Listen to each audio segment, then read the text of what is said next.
किया है अभी? कानून तो 5 साल पहले पास हो गई थी, लेकिन एक रूल्स बनाने में, रेगुलेशन बनाने में 5 साल क्यों लग गया? जो सरकार कहती है प्रधानमंत्री 19 घंटा काम करते हैं, तो 19 घंटा काम करने वाली सरकार 5 साल लग जाता है एक रूल्स बनाने में। पार्लियामेंट की कमेटी जो रूल्स के ऊपर है, उसका मैं कभी सदस्य था, तो 1 साल 6 महीने के अंदर वो रूल्स बना करके पार्लियामेंट डालना पड़ता है। इसका मतलब है इसमें कुछ खामी है कानून में, जिसकी वजह से वो रूल्स में उसको मेकअप नहीं कर सकते, और रूल्स में ऐसा कुछ नहीं बना सकते जो कानून से ऊपर हो सकता है। कानून के दायरे में रह करके रूल्स बनाना पड़ेगा।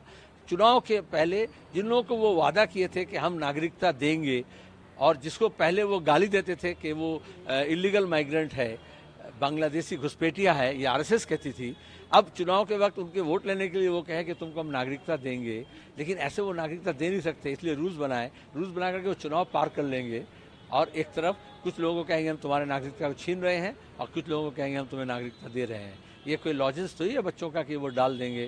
कानून के तहत आप इतने आसानी से किसी को नागरिकता ले भी नहीं सकते, किसी को नागरिकता दे भी नहीं सकते।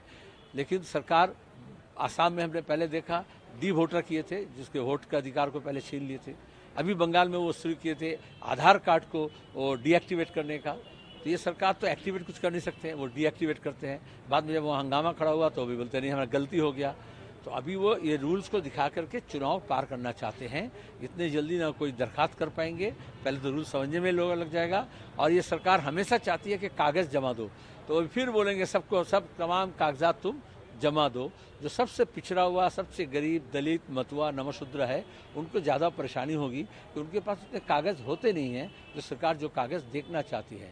लेकिन चुनाव के वक्त वो इसलिए किए हैं, मोदी और ममता राजभवन में बैठ के बात हो गया है, दोनों का डायलॉग ठीक हो गया है। ये कहेंगे हम सीए लागू कर रहे हैं, ममता कहेगी हम सीए लागू करने नहीं देंगे। वो सिनेमा में जैसा होता है ना, कोई हीरो कहता है कि हम तुम्हें पानी में डुबो के मार देंगे, तो विलन कहता है हम तुम्हें पानी पिला पिला के मार देंगे। लेकिन किल्लत तो पानी का है, लोग परेशान हैं, लेकिन डायलॉगबाजी चलता रहेगा। इस चुनाव में बंगाल में इससे ज़्यादा उनको फ़ायदा मिलने वाला नहीं है, क्योंकि पिछले बार ये दिखा करके वो वोट कर चुके हैं असेंबली में। तो एक ही चीज़ को 2 बार आप नहीं दिखा सकते। Modi government announced implementation of Citizenship Amendment Act. It was the integral part of BJP 2019 manifesto. So it took 5 years to notify the rules.